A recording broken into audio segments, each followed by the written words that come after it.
아니면, 다시 한번, 하늘에서 주신 바가 아니면. 자, 하늘에서 주신 건 뭘까? 길을 걷다가 뭔가 금보따리 같은 게 뚝 있으면, 야, 어디서 떨어졌어요? 이거 하늘에서 떨어졌구나. 그럴 때가 있죠. 하늘에서 주신 것은 무엇일까? 오늘 세례 요한이 하늘에서 주신 것 바가 아니면 그랬는데, 그러면 하늘에서 주신 건 뭘까? CCM 가수로 소진영 가수라고 하는 분이 간증을 했는데, 25살 때 뜻밖에도 만성 골수성 백혈병으로 시한부 선고를 받게 됩니다. 얼마나 낭망되겠어요. 절망이 오고, 지금은 또 오히려 완치되어 가지고 찬양 사역자로 헌신하고 있다고 합니다. 투병 기간 중에 4가지 은혜를 입었다고 해요. 백혈병 진단을 받았는데 너무나 행복하게도 신약이 나왔어요. 고칠 수 있는 길이 열려진 거예요. 그러니까 백혈병 진단을 받은 것도 어려운 일이지만, 또 하나님의 도우심으로 신약이 그때 딱 맞춰서 나오니까 너무너무 감사하고 그걸로 치료를 받을 수 있는데, 엄청 비싸답니다. 몇백만 원, 몇천만 원짜리인데, 그런데 즉시 보험이 적용이 됐대요. 다른 약들은 그렇게 안 되는데, 이 약은 또 백혈병 환자들이 너무나 많고 그러니까 국가에서 의료보험 적용을 시켜서 저렴한 가격에 치료받을 수 있게 되고, 그래서 이후 찬양팀 마커스라고 하는 찬양팀에 들어가서 거기에서 지금 남편인 형제를 만나 결혼하게 되었고, 한꺼번에 여러 가지 일들이 순식간에 쭉 이루어졌는데, 조혈모 세포라고 해서 백혈병 걸린 분들은 이게 이 혈장이라든지 혈판 이런 것 이제 이식을 받지 않습니까? 조혈모 세포를 이식 수술을 권유받았는데, 이걸 하게 되면 평생 아기를 갖지 못한다는 거예요. 그러니까 얼마나 참 답답한 일이겠어요. 그래서 그 수술을 미루고 약으로 치료를 하기로 했다고 합니다. 이후 아기를 갖기로 하고 1년 동안 약을 끊었어요. 백혈병 치료하는 가운데. 이제 조금 웬만해지니까 조금 당분간 약을 끊고, 아기를 또 갖지 않으면 이때 아기를 못 낳으면 안 되니까, 그래서 한 1년 정도 약을 끊었는데 임신이 되어야 되는데 임신이 안 되는 거예요. 1년이 고스란히 지나갔대요. 그 의사가 할 수 없이 치료를 해야 됩니다. 그래서 약을 먹으려고 그러는데 임신이 됐어요. 야, 그런 거 보면 참 이게 하나님이 주실 때 보면 우리가 생각할 때 안 주시고 하나님이 주셔야 된다고 생각하는 그 시간, 아멘, 그때 주시는 거예요. 근데 의사가 그 모습을 보고 이런 이야기를 했다는 거예요. 만약에 약을 끊자마자 임신이 바로 되었으면 어쩌면 약의 영향 때문에 아기는 기형아가 되었을 것이라는 거예요. 그러니까 소진영 간사가 그 이야기를 듣고 보니까 이건 주님의 전적인 은혜, 또 임신이 안 된 것이 오히려 은혜였다는 거죠. 그는 크고 작은 고난이 많았지만 모두 주님의 은혜로 헤쳐나왔습니다 라고 하는 고백을 하게 되고, 그 고백에 의거해서 지은 찬양이 은혜 아니면 살아갈 수가 없네, 호흡마저도 다 주의 것이니 세상 평안과 위로 내게 없어도 예수, 오직 예수뿐이네. 여러분 잘 아는 그 찬양을 작사 작곡했던 그 자매라는 것이죠. 예수 믿는다는 건 뭘까? 제가 성지순례를 가서 다시 한번 주님의 뜻이라는 게 뭘까 생각했던 계기가 있어요. 성지순례 도착해서 호텔에 바로 들어가서 13시간을 날아갔거든요. 그래서 내려가지고 그래서 잠을 자고 다시 바로 다음날 왔습니다. 다음날 제일 먼저 간 곳이 가이사랴라고 하는 도시예요. 준비한 사진이 있을 텐데, 저 동네입니다. 제가 안 보이시죠? 예. 항구 도시예요. 항구 도시인데 2000년 전에 예수님 태어나실 때의 왕이었던 헤롯 대왕이라고 하는 사람이 있어요. 이 사람이 헤롯 성전도 짓고 그랬던 사람이거든요. 이 사람은 사실은 치적이 많습니다. 유대인들을 위해서 예루살렘 성전도 건축했던 사람입니다. 약 70년간 건축을 계속 이어가서 완공을 보게 하는데, 가이사랴라고 하는 저 지역 전체를 완전히 신도시로 만들었어요. 갔더니 일반 가구들이 한 수천 가구가, 집들이 쭉 늘어서 있고, 그리고 바닷가 쪽으로는 항구가 큰 범선도 들어갈 수 있도록 항구를 바꿨어요. 요즘으로 말하면 도크 같은 걸 만들고 이 밑에 이 바다를 파헤쳐 가지고 큰 배들이 드나들 수 있게, 무역이 자유로울 수 있게 만들고, 그다음에 원형극장을 만들었는데 한 번에 3,500명이 들어가도 앉을 수 있도록. 더 놀라운 건 뭔 줄 아세요? 원형극장 앞에 자리마다 좌석 번호가 있다는 거예요.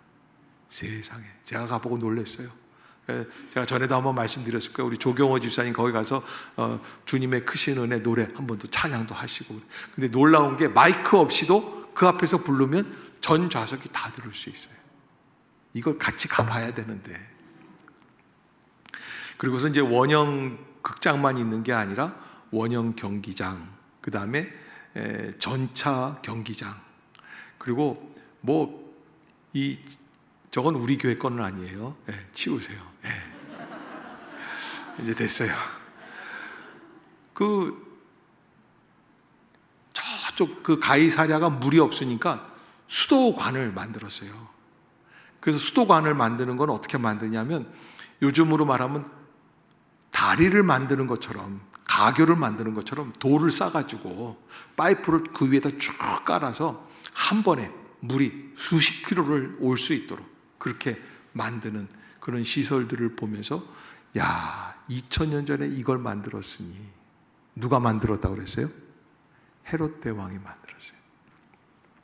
그런데 그로부터 30-40년이 지나요. 헤롯 대왕은 죽고 그의 둘째 아들이 그 자리에서 하룻밤에 죽는 일이 벌어져요. 헤롯 왕 안티파스라고 하는 그 둘째 아들인데, 이 사람이요, 초대교회를 괴롭히는 사람이에요. 자기의 왕권을 위해서, 그래서 이 초대교회 사람들을 한 사람 한 사람 잡아서 죽이려고 베드로 사도를 감옥에 투옥을 시킵니다. 근데 베드로 사도가 다음날 죽는 날인데, 마지막 날에 하나님의 사자가 와서 그를 꺼내갑니다. 그게 감쪽같이 없어진 거예요. 그게 너무 기가 막히고 또 허무하죠. 이게 좀 딱 베드로 사도의 목을 쳐가지고, 이 사람이 세례 요한도 죽였거든요. 야고보도 죽였어요. 그러니까 이게 딱 죽여야지 되는데 못 죽인 거예요. 그래서 이 사람이 허무한 마음에 가이사랴로 내려가는데, 가이사랴에 헤롯 궁전이, 여름 궁전이 따로 있습니다. 바닷가 앞에 쫙 펼쳐져 있는 궁전이 너무나 아름다운, 거기 앞에서 이제 두로와 시돈 사람들을 향해서 시정연설을 그 다음날 아침에 행하기로 계획이 되어 있었습니다. 왕이 아침에 동이 터오르니까 일찌감치 나옵니다. 그 유대는 더운 나라이기 때문에 이른 아침부터 서두르지 않으면 한낮에는 아무것도 못하거든요. 아침 이른 시간에 나와서, 그래서 왜 나훈아 남진 같은 분들이 왜 이렇게 무대 쓸 때 쓰는 반짝이 같은 그 금박 옷 있지 않습니까? 그걸 쫙 입고 위아래 이렇게 롱드레스 같은 거 입고 왕관을 쓰고 나와서 연설을 하는데, 헤롯 왕 안티파스의 목소리가 좋았던 것 같아요. 사람들이 듣는데 너무 멋있다 그러는 거예요. 저거는 하늘의 음성이다. 그런데 그때 마침 해가 쫙 떠오르면서 이 헤롯 왕이 입고 있던 금박의 옷에 몸이 비추어지기 시작하는 햇빛이. 그러니까 이게 인간의 몸이 아니라 멀겋게 왜 이렇게 불타오르는 것 같은 시각 효과가. 그래서 너무너무 멋있게 보이는 거예요. 그런데 사도행전 12장에 보면은 그 사건이 기록이 되어 있는데, 헤롯 안티파스가 그 얘기를 듣고도 하나님 앞에 영광을 안 돌리고 뭐 어떻게 하냐면, 당연하지, 그 정도는 내가 여기서 짱이야, 이런 생각을 했던 것 같아요.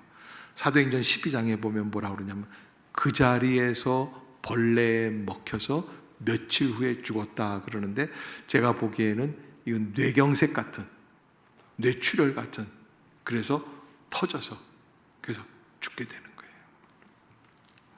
제가 왜 이 말씀을 드리냐면, 집을 지을 때는 몇 년 정도 살려고 집을 지을까? 여러분, 집 하나 지으려면 몇 년 정도 살려고 할까요? 보통 100년 정도 가는 집을 짓게끔 되어 있습니다. 도시를 하나 계획하면 몇 년 정도 가는 도시를 만들려고 할까요? 적어도 1000년은 가야지 될 거예요. 그렇게 지은 가이사랴라고 하는 위대한 항구 도시예요. 이 가이사랴라고 하는 그 당시에 로마 황제 가이사르의 이름을 본따 가지고 황제에게 아부하기 위해서. 왜?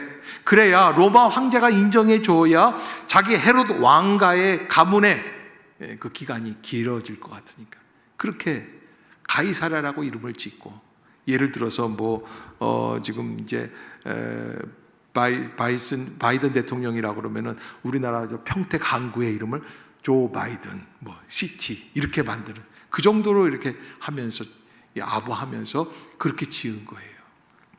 그런데 그 자리에서 40년이 채 지나지 않아서 헤롯 대왕의 둘째 아들 안티파스가 어떻게 됐다? 그 자리에서 죽어요. 여러분, 가만히 생각해 보세요. 헤롯 대왕이 막강한 권력을 가지고 전 유대를 호령하면서, 그래서 모든 것을 새롭게 만들어 가지고 로마 문화에 맞추어서 로마식으로 짓습니다. 그거는 아주 야망이 대단한 거죠. 앞으로 1000년 왕국을 만들겠다고 생각하는 그 헤롯 대왕의 꿈이에요. 그런데 그로부터 딱 100년이 지나면 AD 70년에 자기가 그토록 추앙하던 로마 황제들이 티투라고 하는 왕권이 바뀌어요. 헤롯 왕을 모르는 새로운 왕권이 와요. 예루살렘을 박살을 내버려요. 없어져 버려요. 저는 여러분들에게 그렇게 말씀을 드리고 싶어요. 어떠한 생각과 계획을 가지고 우리가 하루하루를 살아가야 할까라고 하는 거예요. 어떠한 계획과 생각을 가지고 무엇을 향해서 나가야지 되는가? 지난주에 우리가 말씀드린 것처럼 니고데모와의 만남 이후에 예수님께서 니고데모에게 뭐라고 말씀을 하시냐면, 악을 행하는 자마다 빛을 미워하여 빛으로 오지 아니하나니 이는 그 행위가 드러날까 하며, 진리를 따르는 자는 빛으로 오나니 이는 그 행위가 하나님 안에서 행한 것임을 나타내려 함이라. 영의 일은 영이고 육의 일은 육이라고, 하나님께서 세상을 이처럼 사랑하사 독생자를 주셨으니 이는 그를 믿는 자마다 멸망치 않고 영생을 얻게 하려 함이라. 땅의 일을 말하여도 너희가 믿지 아니하거든 하물며 하늘의 일을 말하면 어떻게 믿게? 이 귀한 말씀들을 주옥같이 말씀해 주시고는, 그리고는 유대 지역으로 올라가셔서 거기에서 세례를 베푸시게 됩니다. 그런데 말이 세례지, 강 저쪽에서는 세례 요한이 벌써부터 몇 년 전부터 세례를 베풀고 있었어요. 그런데 이쪽에서 예수님이 갑자기 나타나셔서 세례를 베풀기 시작을 하시는 거예요. 이 말은 사람들이 예수님에게 세례 받기를 원하는 거예요. 자, 세례 요한의 인기와 예수님의 인기, 누가 더 인기가 많아야지 되겠어요? 우리는 예수님 파니까 그렇게 얘기하죠. 세례 요한 쪽에서 보면 어때요? 기분 나쁜 거예요. 그래서 제자들이 오늘 세례 요한에게 가서 얘기를 하는 거예요. 26절이 바로 그 장면인데, 그들이 요한에게 가서 이르되 랍비여, 선생님과 함께 요단강 저편에 있던 이, 곧 선생님이 증언하시던 이가 세례를 베풀매 사람이 다 그에게로 가더이다. 따라해 봅시다. 사람이 다 그에게로 가더이다. 기분 좋다 나쁘다? 세례 요한이라도 기분이 안 좋겠죠. 특히 제자들이 그 얘기를 하는 거예요. 선생님, 우리도 선생님이 최고의 선지자라고 생각을 하고 따라가고 있는데 지금 세례 요한이 세례를 베풀고 있는데도 예수님이 나타나니까 사람들이 다 어디로 가요? 예수님께로 가요. 이거 장사 안 됩니다. 그 얘기하는 거예요. 27절에 그 상황에서 아마 저 같으면 그런 얘기를 했을 것 같아요. 이야, 그 예수 사촌, 먼 사촌, 한 사촌의 조카뻘 되는 사람이거든요. 참 세네, 나보다 더 세네. 왜 그러지? 나한테 얘기도 안 하고 이런 얘기를 할 텐데 세례 요한이 그날 얘기한 게 있어요. 27절에 요한이 대답하여 이르되 만일 하늘에서 주신 바 아니면 사람이 아무것도 받을 수 없느니라. 따라해 봅시다. 하늘에서 주신 바 아니면 사람이 아무것도 받을 수 없느니라. 저는 여러분들에게 당부하고 싶은 게 하늘에서 주신 바 아니면, 다른 말로 말하면 우리가 누리는 거는 누가 주신 거예요? 하나님이 주신 게 아니면 우리 누릴 수 없다는 거예요. 아멘. 여러분, 하늘이 주신 거예요. 하나님이 주신 상황입니다. 하나님이 주신 교회, 하나님이 주신 성도, 하나님이 주신 가정, 하나님이 주신 자녀, 하나님이 주신 남편, 하나님이 주신 환경, 하나님이 주신 직장, 내가 해석하고 판단하고 좋다 나쁘다 싫다 하기 전에 하나님이 주신 것이라는 것을 잊지 말라고 하는 거예요. 하늘에서 주신 바가 아니면 사람이 아무것도 받을 수 없느니라. 그래서 28절에 이렇게 말을 합니다. 내가 말한 바 나는 그리스도가 아니요.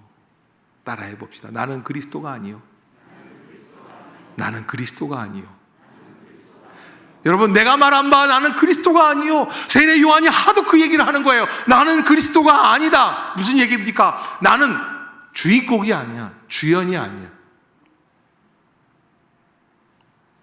그의 앞에 보내심을 받은 자라고 한 것을 증언할 자는 너희니라. 이 얘기는 무슨 얘기냐면, 너희들 나한테 와서 그런 얘기 할 필요가 없어. 쓸데없는 소리 하지 마. 너희들이 나가서 우리 스승인 세례 요한이 진짜 메시아가 아니라 누가 메시아라는 거예요? 예수 그리스도, 저분이 메시아라. 아멘. 아멘. 우리는 우리를 위해서 빛을 비추는 자들이 아니에요. 우리는 누구를 위해서? 예수 그리스도를 위해서. 주님께서 우리에게 너희는 세상의 빛과 소금이라고 말씀해 주셨는데, 그 세상의 빛과 소금이라는 것은 나를 위한 빛이 아닙니다. 예수 그리스도를 위하여 세상을 비추는 빛. 아멘. 헤롯은 자기의 권력이 천년 만년 갈 줄 알고 가이사랴라고 하는 어마어마한 도시를 재건하였습니다. 그러나 하늘이 주신 것이 아니에요. 이 사람은 유대인 왕도 아닙니다. 에돔 왕인데, 에돔의 혈통인데 유대인의 혈통을 사가지고 자기가 돈으로 로마 황제들을 매수해가지고 그래서 유대인의 왕으로 자리를 잡게 되었습니다. 그러니까 결국에는 하나님이 어떻게 하십니까? 처음에는 잘 되는 것 같고 건설도 하고 건축도 하고 모든 걸 다 했지만 하나님이 그 모든 것을 끊어버리게 하시는 거예요. 멈추게 하시는 거예요. 하나님께서 주시지 아니하시면 사람이 아무것도 받을 수 없다는 거예요. 이런 기가 막힌 현실, 세례 요한이 인기가 떨어져 갑니다. 근데 그때 29절에 이런 말씀을 세례 요한이 합니다. 신부를 취하는 자는 신랑이나 서서 신랑의 음성을 듣는 친구가 크게 기뻐하나니 나는 이러한 기쁨으로 충만하였노라. 아멘. 신부를 취하는 자는 신랑이다. 여러분, 유대인들 결혼식 제가 전에도 한 번 말씀드렸죠. 저녁에 해요. 그런데 이제 해가 뉘어뉘어 기울기 시작하면 이제 신랑이 신부 집에 찾아옵니다. 찾아와서 신부를 데리고 그리고 가야 됩니다. 이제 가야 되는데 결혼식을 거기서 일단 하게 되는데 그 결혼식에 있어서 신랑이 너무 예쁜 신부를 얻게 되니까 야 기쁘다 그 말을 하는 거예요. 야 행복하다. 근데 그 옆에 누가 들어요? 들러리, 신랑 들러리, 친구들이 야 임마 너무 좋아하지 마. 뭐 우리는 그런데 얘네들은 안 그래요. 그래 너 기쁘구나, 행복하구나. 세례 요한이 그러는 거예요. 신랑의 음성을 듣는 친구가 크게 기뻐한다. 신랑도 기뻐하지만 친구가 잘 되니까 그 친구가 좋아하는 음성을 듣는 친구가 마음이 어때요? 기뻐요. 그래서 세례 요한이 이런 얘기를 해요. 나는 이러한 기쁨으로 충만하였노라. 나는 이러한 기쁨으로 충만하였노라. 인기라는 것은 영악합니다. 인기라는 것은 하루아침에 일어났다가 하루아침에 물거품이 되기도 합니다. 어제까지만 해도 왕으로서 대접받던 자가 오늘 아침이 되면 아무것도 아닐 수도 있어요. 저는 한 30여 년 전에 연예인 교회에 있었거든요. 연예인들을 보면 여러분 연예인들이 인기를 먹고 살아가는 사람들이라고 그러지 않습니까? 생활이 문란할 것 같고 자기들 마음대로 살 것 같고 그렇죠? 절대 안 그래요. 그렇게 했다가는 탑3에 올라가지도 못해요. 탑에 있는 사람들은 얼마나 성실한지 몰라요. 그때 이제 많은 배우들이나 가수분들이나 방송 관계인들이 이렇게 오시는데 탑스타들은 제가 다 알아봐요. 어떻게 아는 줄 아세요? 저는 그때 뭐 이렇게 TV나 영화에 이렇게 막 밝은 사람이 아니에요. 그런데 TV도 잘 모르고 그런데 누가 이렇게 소개를 해줘요. 저 사람은 아무개 스타고 아무개 사람이고 뭐 이렇게 얘기를 해주는데 탑스타들은 한눈에 알 수 있는 게 얼마나 성실하게 겸손하게 와서 인사하는지 몰라요. 그리고 이렇게 화장을 지우고 오거든요. 다 몰라봐요. 그런데 인사를 하는 거 보면 저 사람이 이경진 씨구나, 저 사람이 안무개구나. 그 탑스타들은 다 겸손해요. 왜? 겸손하지 않으면 견딜 수 없는 게 탑스타 자리예요. 제일 탑스타 같은 사람들이 있어요. 누군 줄 아세요? 머리에 선글라스 탁 끼고요, 미니스커트에다가 그냥 뭐 호화롭게 그냥 샥 하고서는 그냥 탁 그러고 나타나요. 그냥 뭐 목걸이도 앞으로 막. 저분은 무슨 탑스타냐 그러면 조명감독 보조야. 보조의 부인인데 탑스타가 인사도 안 해. 왜? 그 사람들은 떨어질 데가 없는 거예요. 인기라는 게 그렇게 어려워요. 세례 요한은 하루아침에 인기가 없어지기 시작해요. 누구 때문에? 예수님 때문에. 그런데 예수님으로 인해서 기뻐하는 기쁨으로 충만하다. 그러면서 30절 같이 한번 읽어봅시다. 아주 기가 막힌 말씀을 하셨어요. 시작. 그는 흥하여야 하겠고 나는, 다시 한번 시작. 한 번 더. 그는 흥하여야 하겠고 나는, 아멘. 이 말씀을 남기고 세례 요한은 감옥에서 형장의 이슬로 사라지게 돼요. 그는 흥하여야 하겠고 나는 쇠하여야 하리라. 여러분들은 무엇 때문에 와서 예배를 드립니까? 또 언제 감사합니까? 또 무엇을 기뻐합니까? 여러분들이 교회에 왔을 때 목사님이 잘 알아주고 성도들이 칭찬하고 그러면 행복하죠. 그런데 진정한 우리의 가치관은 어떤 가치관이냐? 저는 여러분들에게 하늘의 가치관으로 사세요. 따라해 봅시다. 하늘의 가치관으로 살아갑시다. 빵가게를 운영하는 어느 집사님이 계셨대요. 그런데 빵가게가 잘 되니까 언제부턴가 구운 빵이 크기가 조금씩 줄어드는 거예요. 동네 사람들이 다 알죠? 아이고 입맛 바뀌었어. 김 사장 뭐 이게 왜 그래? 원성을 샀다는 거예요. 근데 교회에서는 그분 별명이 대포 집사님이래. 대포 집사님. 왜 대포 집사님이냐? 기도를 하면 제일 큰 목소리로 기도를 한대요. 할렐루야! 그러고서는 제일 믿음 좋게. 근데 목소리가 커갈수록 점점 더 인기는 떨어지는 거예요. 목사님께 와서 하루는 고민 상담을 하게 된 거예요. 목사님, 저 큰 소리로 기도하는 거 아시죠? 제가 이 행신 임마누엘 대포집사 아닙니까? 이래봬도 제가 김대포입니다. 기도하면 빵빵합니다. 그런데 점점 사람들이 나를 미워하는 것 같아요. 어떻게 하면 좋을까요? 그때 목사님이 이 말을 해도 될까 고민하시다가 이런 얘기를 하셨대요. 집사님, 앞으로 기도 소리는 좀 줄이세요. 너무 큰 소리니까 너무 시끄러워요. 그리고 빵 크기는 늘리세요. 그렇죠? 기도 소리 크게 하는 건 누구를 위한 거예요? 여러분, 내가 큰 소리로 기도한다고 하나님 다 들으시는 거예요? 사람들 앞에서 내 목소리 크다는 거 자랑하는 것밖에는 안 돼요. 그렇다고 또 내가 또 통성기도 하지 말라는 얘기는 아닙니다. 또 요 맥락은 다른 맥락이에요. 예, 잘 이해가 잘 돼야지 돼요. 빵 크기는 어때요? 내가 예수 그리스도를 믿고 그리고 정직하게 영업을 잘 하고 있다는 증거가 그거예요. 사람들을 사랑한다는 증거가 바로 그거예요.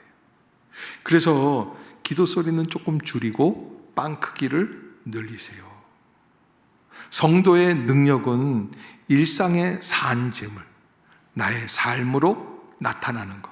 로마서 12장의 바울이 너희 몸을 하나님이 기뻐하시는 거룩한 산재물로 드리라. 이는 너희가 드릴 영적 예배니라. 세례 요한은 자기가 누군지를 분명히 알고 있었어요. 하나님으로부터 많은 능력을 받았습니다. 많은 사람들이 그를 따르고 추앙합니다. 그에게 나와서 회개를 합니다. 세상의 모든 권력자들도 세례 요한 앞에 와서 머리를 숙입니다. 자기가 이스라엘의 최고가 되는 것 같습니다. 그러나 세례 요한의 신앙의 고백은 분명합니다. 만일 하늘에서 주신 바 아니면 사람이 아무것도 받을 수 없느니라. 그는 흥하여야 하겠고 나는 쇠하여야 하리라. 사탄은 우리에게 유혹을 합니다. 예수 그리스도로부터 떼어놓으려고 합니다. 그 능력이 어디에 있습니까? 네가 한 거야. 모두 다 네가 잘나서 가능했던 일이야. 내 능력을 내세우라고 유혹을 하죠.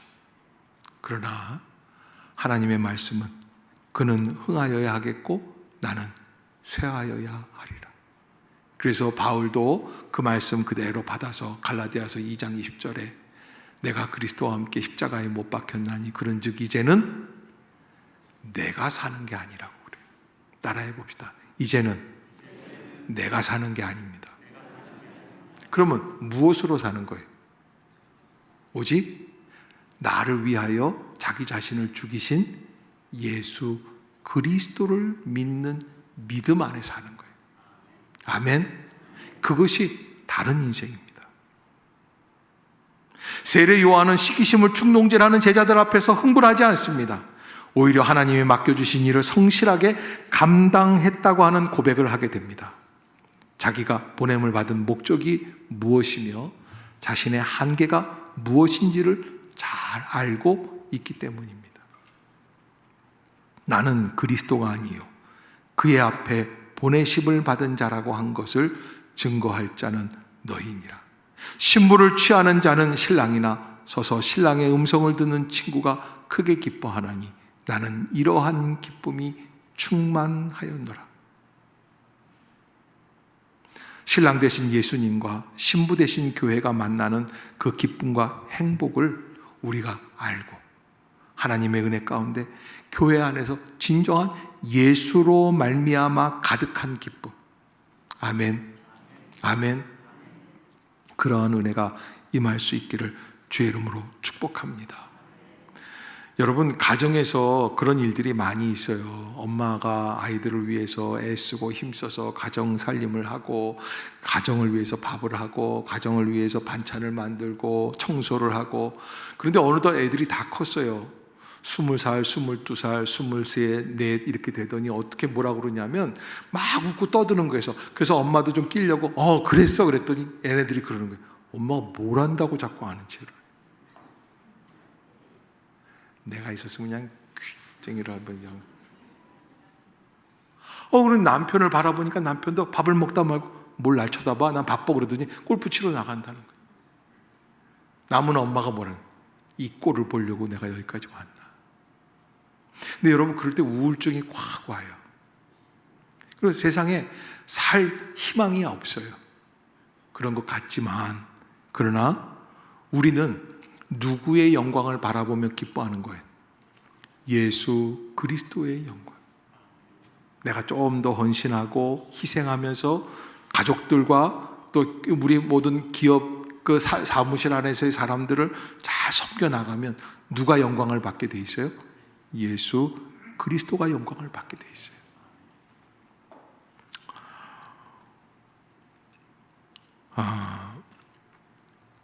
전에도 이제 몇 번 얘기를 들었는데 중학교 1학년 때가 2학년 때 교회에서 중등부 애들 야외 예배를, 제가 이제 어렸을 때 다닐 때는 교회 학교 중등부만 해도 한 300명이 넘습니다. 근데 걔네들이 야외 예배를 가면은 이제 야외 예배 송도 유원지로 야외 예배를 갔어요. 선생님이 뭐라 그러죠? 애들아, 너희들 맛있는 거 많이 싸와라. 먹는 걸 좋아하니까 그게 귀에 남아서 이제 그 전날 토요일 날 갑자기 엄마한테 그렇게 얘기를 하는 거예요. 엄마, 나 내일 도시락 싸줘. 엄마가 어떻게 도시락을 싸줘? 김밥 좀 말아줘. 그때 당시에는 김밥이 귀해요. 예, 요즘은 흔한 게 김밥 천국이 나와가지고서는. 그런데 1년에 한 2번이나 먹을까 3번이나 먹을까. 근데 갑자기 싸내라고 그러니까 엄마가 야, 김도 없고 뭣도 없고 소세지도, 그놈의 진주햄 소세지 시뻘건 거 있잖아요. 예, 그게 있어야지 한단 말이에요. 그러니까는 이제 우리 아버님이 이북분이신데 미안하거든요. 아빠가 돈이 없어서 애가 김밥도 못 사니까. 야, 그러지 말고 그저 내가 내일 밥 따뜻하게 잘해줄 테니까 도시락 싸갖고 가. 김치랑 넣어 갖고 가서 가. 아이씨, 김치 냄새나고 그것이. 그렇지만 그걸 표현하면 뭐 안 돼요. 뒤지게 맞는 거야 그 순간부터. 그래서 이제 아버님이 그 다음날 또 잊지도 않으시고 잊어먹지도 않으시고 도시락을 하나 싸주셨어요. 근데 이걸 갖고 가려니까 내가 좋아하는 여자애들도 있고 뭐 그러거든요. 근데 다 걔네들은 김밥 싸올 것 같아요. 세련되게. 나만 촌스럽게 맨밥에 김치 갖고 가면. 그래서 슬쩍 엄마 아빠 모르게 이렇게 부엌에 찬장, 옛날엔 찬장들이 있잖아요. 밑에 틈이 있어요. 거기다가 살짝 껴놓고서는 다녀오겠습니다 그러고 나갔어요. 야외 예배를 가가지고 송도 유원지 앞바다에서 싹 모여가지고 예배 드리고서 밥 먹는 시간이 됐어요. 얘들아 밥 먹어. 선생님 저희는 도시락 안 싸왔어요. 그러니까 그래 걱정하지 마. 그리고 빵하고 우유를 다 사갖고 오셔서 나눠주시고. 그래서 했는데 저쪽에서 여자애들이, 제가 인기가 있으니까 오빠 일로 와 같이 먹자. 그래 도시락을 다 싸갖고 왔어요. 영자도 싸우고 정자도 싸우고 죽자도 싸우고. 야 봐라, 쟤네들은 이제 세련돼서 김밥을 싸왔겠지. 그래서 얻어먹으려고 가서 탁 앉았는데 영자도 여니까 맨밥, 정자도 여니까 맨밥, 다 맨밥 갖고 온 거야. 글쎄, 에이씨, 나도 갖고 올걸. 반찬은 뭐냐? 다 김치야. 그러고 걔네들이 뭐라 그러냐면 오빠 그럼 그렇지 김밥 싸오란 말이야? 아니 지금 어떻게 김밥을 갑자기 사겠어. 제가 생각하면 그때 참 철딱서니가 없었던 것 같아요. 예, 지금은 좀 다르니까 너무 그렇게 경멸스럽게 쳐다보지 마세요. 근데 제가 늘 잊지 못하는 그 사건이 되는 이유는 인생을 살면서 많이 느끼는 것 가운데 하나님이 언제 어떤 때는 나는 김밥을 먹고 싶은데 맨밥만 주실 때가 있어요.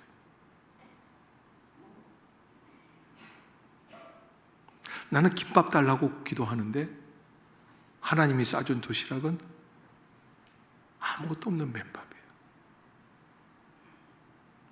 그 맨밥 가지고 어떻게 창피해서 살겠어요. 근데 여러분, 하나님이 맨밥을 주실 때는요, 다른 애들도 다 맨밥이에요. 아멘. 맨밥만 주신다고 너무 부끄러워하지 맙시다. 내 마음에 안 드는 밥이라고 거절하지 맙시다. 많은 사람들이 나를 알아주고 인기가 올라가고 세상에서 높임을 받고 그러는 날들도 있었겠지만 예수님의 사역이 시작이 되면서 세례 요한은 점점 내려가게 됩니다. 세례 요한은 자기 자신을 너무나 분명히 알았습니다. 그는 흥하여야 하겠고 나는 쇠하여야 하리라. 신랑의 음성을 듣는 친구가 크게 기뻐하나니 나는 이러한 기쁨으로 충만하였노라. 세상 만사가 내 뜻대로 안 된다고 너무 볼멘 소리로 하나님 앞에서 투정하거나 불평하거나 힘들어하거나 절망하지 않기를 주의 이름으로 축복합니다. 하나님이 정확한 때가 되면, 저는 앞에서 말씀드린 소진영 간사의 그 간증을 듣고 은혜를 받았습니다. 어쩌면 그렇게 아기를 갖고 싶어서 백혈병 걸린 자매가 약을 끊고 1년 동안 임신 시도를 했는데 안 되는데 하나님 참 야속하죠. 다시 아이를 포기하고 약물 시술을 시작을 하려고 하는데 하나님이 주셨단 말이에요. 이거 웬일이냐? 하나님이 어떻게 되신 거냐? 1년 전에는 왜 안 주셨을까? 예수님을 모르는 의사가 해석을 해주는 거예요. 아마 1년 전에 임신했으면 걔는 약기운 때문에 기형아가 됐을지도 몰라요. 우리의 삶이 그렇습니다. 어떤 가수가 그런 얘기를 했어요. 타이밍이 정말 얄미워. 여러분 잘 모르시는군요. 요즘 신시대 애들만 하는 거예요. 집에 가서 중학교, 고등학교 애들한테 타이밍이 정말 얄미워가 뭐냐 한번 물어보세요. 내 뜻대로 안 되는 타이밍이에요. 그러나 주님께서 우리에게 주시려고 하시는 것은 잘못된 게 아닙니다. 축복입니다. 결국에는 온전한 은혜를 이루는 축복입니다. 그것을 바라봅시다. 바울은 로마서 8장에서 우리에게 그렇게 권면을 하고 있습니다. 우리가 알거니와 하나님을 사랑하는 자, 곧 그 뜻대로 부르심을 받은 자들에게는 모든 것이 합력하여 선을 이루느니라. 저는 여러분들에게 어느 목사님이 말씀을 해주셨는데 제가 은혜가 돼서 좀 정리를 해봤는데 어떻게 해야 복된 삶을 살 수 있을까? 첫 번째는요, 하나님의 뜻을 좀 수용하세요. 내게 주신 환경, 그저 못생긴 남편, 돈은 잘 버는데, TV에 그런 남편이 나왔대. 돈은 잘 버는데 얼굴이 너무 못생겼대요. 그런데 그래서 주말이면 좀 멀리 한대요. 자꾸 남편은 외출하자고 그러는데 나 바쁘다고 그러고서 외면한대요. 그러지 마세요, 여러분. 좀 못생긴 사람도 살 수 있어야죠. 하나님이 주신 환경을 수용하는 게 참 필요해요. 내게 주신 가족, 내게 주신 자녀들. 어떤 자녀는 재수를 하도 오래 하니까 십몇 년을 했대요. 그리고 충무로에서 연예인이 안 돼가지고 뭐 그 연애 연기한다는데 맨날 뭐 저기 뭐 지나가는 행인이 이런 것만 하고 있으니까 창피해서 엄마가 친구들이랑 가다가 만났는데 아는 체 안 하고 그냥 쌩 깠대요. 그러지 마시라. 하나님 주신 환경을 수용하는 게 참 필요해요. 두 번째는 세례 요한이 위대한 것은 자신의 위치를 인식하는 거예요. 내가 어떤 사람인가? 하늘에서 주신 바 아니면 사람은 아무것도 받을 수 없느니라. 나의 소명, 재능, 스타일 어떤지, 하나님께서 나에게 무엇을 주셨는지, 내가 좋아하는 것 말고 내가 잘할 수 있는 건 뭔지. 아멘. 여러분, 우리가 주님 안에서 한 교회로 이렇게 부름을 받은 것은 전적으로 하나님 앞에서 쓰임 받기 원해서, 아멘, 그렇기 위해서 온 거죠. 세 번째는 뚜렷한 소명의식을 가져야만 합니다. 엄마들이 대체로 잘하는 게 뭔 줄 아세요? 이런 말을 해요.